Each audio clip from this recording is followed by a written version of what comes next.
His Majesty the Sultan greets the President of the Republic of India on a country's independence anniversary and the President of the Republic of Korea on his country's National Day.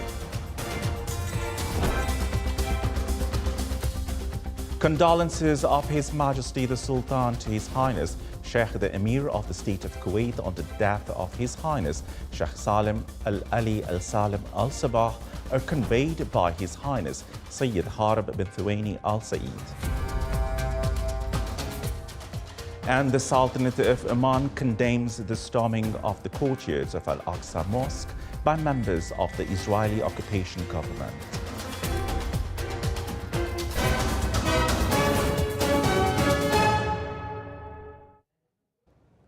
Those were the headlines, and now the news in detail.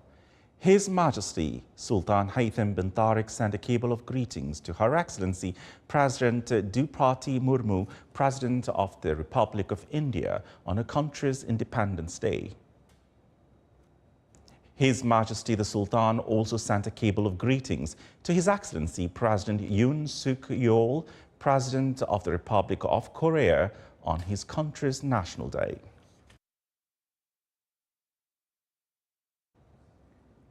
Condolences of His Majesty the Sultan to His Highness Sheikh Mishal Al-Ahmed Al-Jaber Al-Sabah, the Emir of the State of Kuwait, on the death of His Highness Sheikh Salim Al-Ali Al-Salim Al-Sabah were conveyed by His Highness Sayyid Harb bin Thuwaini Al-Said when he was received by His Highness Sheikh Sabah Khalid Al-Hamid Al-Sabah, the Crown Prince of the State of Kuwait, at the capital of Kuwait. His Highness is accompanied by His Excellency Dr. Mohammed bin Saeed Al-Ma'mari, Minister of Endowments and Religious Affairs, and His Excellency Dr. Saleh bin Amr Al-Kharousi, Ambassador of the Sultanate of Oman to the State of Kuwait.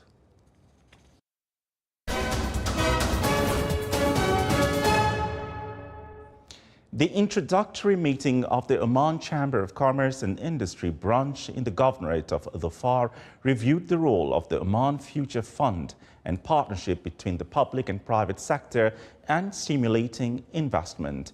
The meeting reviewed sectors targeted by the fund, its role in strengthening the economy, empowering the private sector and supporting small and medium enterprises, in addition to encouraging venture capital, contributing to economic diversification, as well as entering into investment partnership and integration with government financing projects. The total size of the fund amounts to 2 billion Omani Riyals over a period of 5 years at a rate of 400 million Omani Riyals per year, and the investment ranging between 5 million and 100 million Riyals in direct local projects through partnership or lending. To improve functional and institutional performance and enhance administrative competencies in various sectors, the Qualifying Second Row Leadership Conference was launched in the Wilaya of Salalah. A number of specialists and experts in the field of leadership and management from the Sultanate of Oman and the abroad are participating in the conference, which is organized by the Ministry of Labour and will continue for 2 days. The conference aims to enhance the capabilities of administrative leaders to keep pace with global changes and rapid technological developments, to achieve sustainable development and focus on developing national competencies and capabilities. The Foreign Ministry issued a statement as follows. The Sultanate of Oman has expressed its condemnation and denunciation of the storming of the courtyards of the Blessed Al-Aqsa Mosque in Jerusalem in occupied Palestine by members of the Israeli occupation government, which represents a provocation to the feelings of Muslims around the world and constitutes to incitement to further escalation in the region. It renewed its call to the international community to assume its responsibilities in condemning and deterring all violations that conflict with international laws and conventions, calling for respect for religious sanctities. The volume of investment in Mahas industrial city in Qasab in the governorate of Musandam during the first half of this year reached around 42 million Omani Riyals, with an increase by 2%.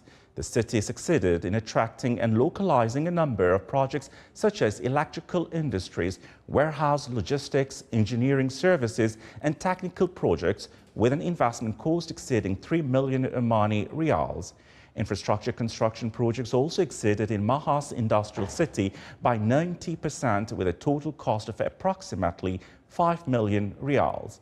The public establishment for industrial estates indicates that it has begun implementing a project to establish 10 ready-made model factories in the industrial city of Mahas.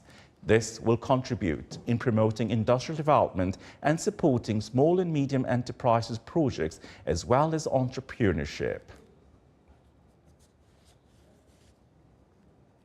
In order to enhance local added value, the Ministry of Energy and Minerals announced the launch of tenders for 4 mining sites for gypsum ore. The ministry indicated that the sites will be for local use only and are located in the general site, Ruwaya area, Wilaya of Thamreit, and the opportunities for competition between Omani companies will be through the Taka platform. The general site extends over an area estimated at about 27 square kilometers and is 14 kilometers south of Wilaya of Thamreit.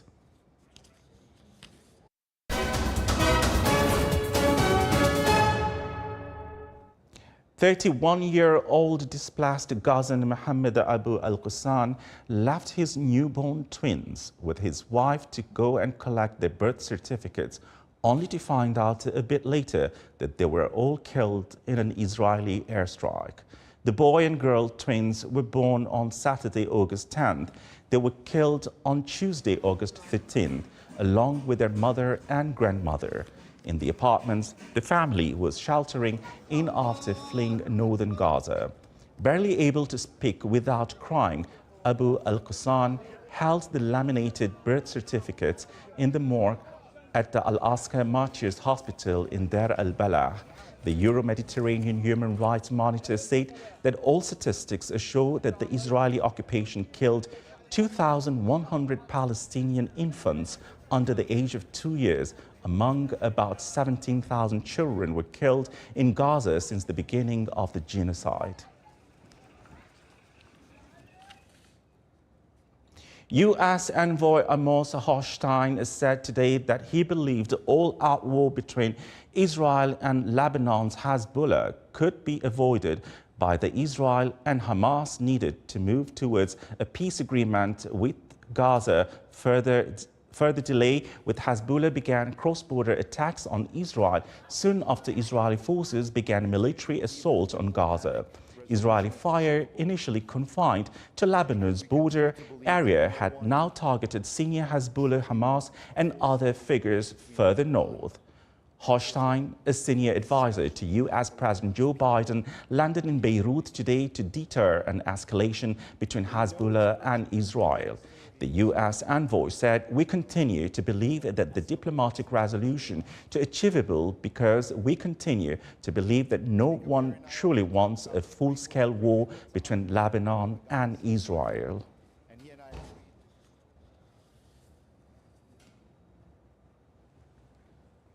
Russia yesterday said its forces had contained the Ukrainian army's advance actions in the Kursk region, hitting Ukrainian military staff and equipment, while Ukraine claimed to have controlled more territory of the Kursk region in the past 24 hours.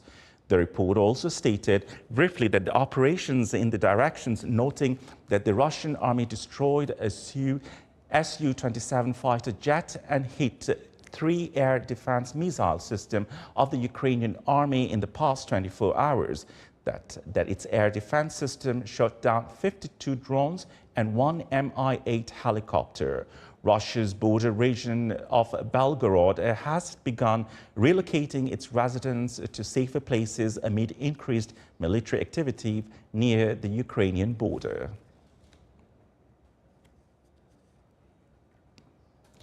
Tropical storm Ernesto battered the northeast Caribbean yesterday as it took aim at Puerto Rico, where officials closed schools, opened shelters, and moved dozens of U.S. territory-endangered parrots into hurricane-proof rooms. The National Weather Service in Puerto Rico said that the Vieques and Celebras Islands were experiencing a strong tropical storm.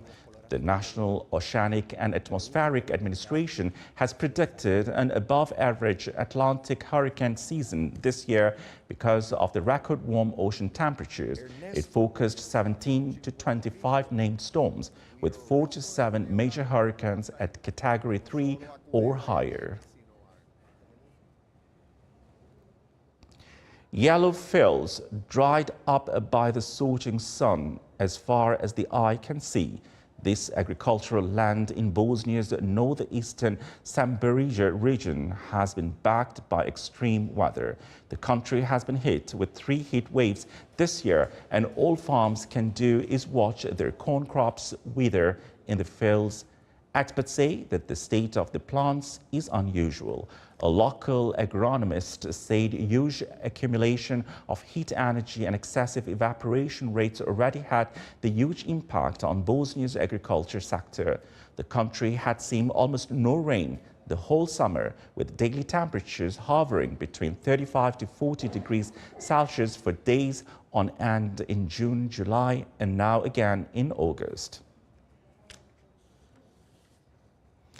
Italy's largest farmers' association says this year's harvest is the earliest ever brought forward by 1 to 2 weeks due to climate change. Increasingly difficult working conditions are one of the cases of worrying shortage of skilled labor, according to one of the main farmers' organizations in Italy, where were 5,000 fewer workers in Tuscan vineyards in 2023 compared to 2021.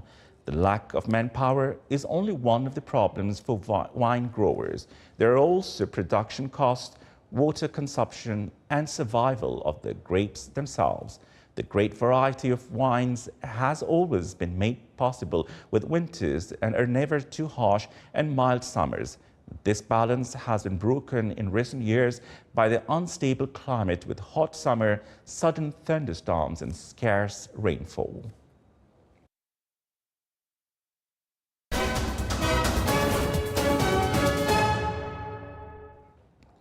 Within its roles of promoting of the Sultanate of Oman, the Ministry of Information hosts a number of international media people that visiting the Governorate of Dhofar. The ministry, through this hosting, aims to acquaint with attendees with the economic projects, touristic sites, and deep-rooted cultural heritage of a Governorate. The visit program also includes a visit to Salalah Port and the Salalah Free Zone.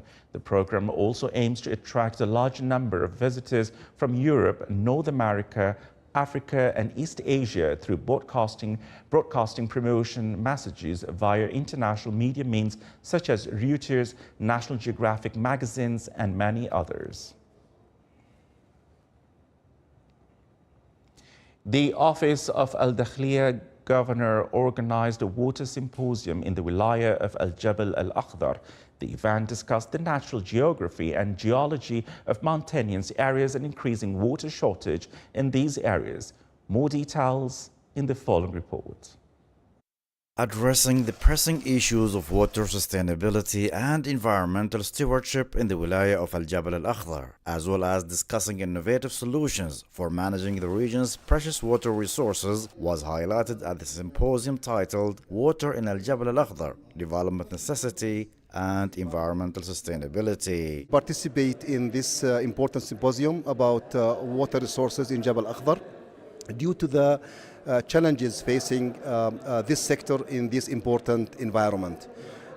We delivered a talk about the hydrological aspects in Jabal Akhdar, which is indicating the highest rainfall rate in Oman. However, due to the geological features and the hydrogeological features of the layers and the formations and the slopy surfaces, those incoming water, rainwater, generates high flash floods that push the water outside of this of the Jabal area. The symposium emphasized the urgent need for integrated water resource management strategies, particularly in the mountainous regions like Al-Jabal Al-Akhdar. The presentations highlighted successful case studies, ongoing research, and the potential for new technologies to mitigate water scarcity challenges. Also, this amount of rainfall is important for Oman. If we think, because this is the main source of recharge for the aquifers in North and South Batina and also in Dakhliya Governorate. So the development of all sectors and the hydrological development in the Jabal area, it must take into account the water dynamics that also feeds those aquifers in both sides. The dialogue reinforced the critical role of community engagement and government support in ensuring sustainable water practices.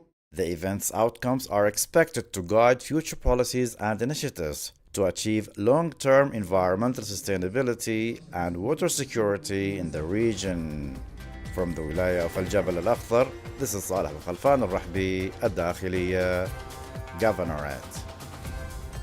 This is the Sultanate of Oman television. Before we end tonight's bulletin, here are the main points once again. His Majesty the Sultan greets the President of the Republic of India on her country's independence anniversary and the President of the Republic of Korea on his country's National Day. Condolences of His Majesty the Sultan to His Highness Sheikh the Emir of the State of Kuwait on the death of His Highness Sheikh Salim Al-Ali Al-Salim Al-Sabah are conveyed by His Highness Sayyid Harib bin Thuwaini Al-Said. And the Sultanate of Oman condemns the storming of the courtyards of Al-Aqsa Mosque by members of the Israeli occupation government. With that, we come to the end of tonight's news bulletin. From all of us here at the studios and the newsroom, it's good night and stay safe.